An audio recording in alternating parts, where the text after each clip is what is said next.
È una delibera epocale per il Veneto, è una delibera che si è potuto costruire semplicemente per un motivo, per l'esperienza. È la sublimazione di un servizio, di un percorso che abbiamo fatto. Però è una delibera che ci permette ancora più di dire, se tornasse il coronavirus, siamo ancora più performanti.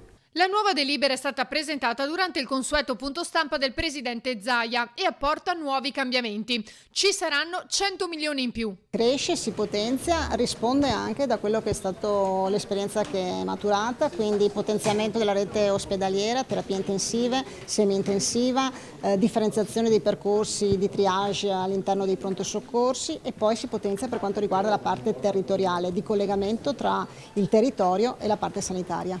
Previste anche nuove assunzioni. Si cerca personale, il grande problema sarà quello del personale, soprattutto del fatto che alcune figure come gli infermieri rischiamo di toglierle dal territorio per l'ospedale o il contrario, quindi dovremo avere molta attenzione ed essere molto delicati in questa operazione. In ambito ospedaliero ci sarà un intervento modulabile nei pronto soccorsi con posizionamento di tende mobili per affrontare l'emergenza e potenziamento dei SUEM. Nasce poi l'infermiere di famiglia per l'assistenza domiciliare. Le assunzioni saranno 441. Confermate fino al 31 dicembre le USCA, 51 in Veneto, nate in piena emergenza come supporto.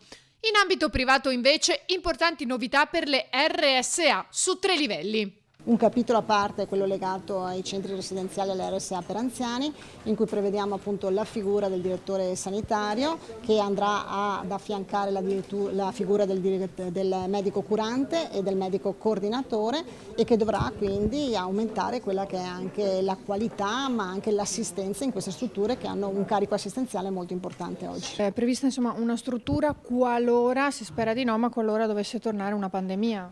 Sì, il terzo livello prevede, nell'ipotesi che ci fosse una recrudescenza e quindi con numeri importanti, anche di individuare una struttura dedicata, un po' come è successo per gli ospedali, proprio per permettere un'assistenza ancora maggiore all'interno di questi centri e di queste strutture.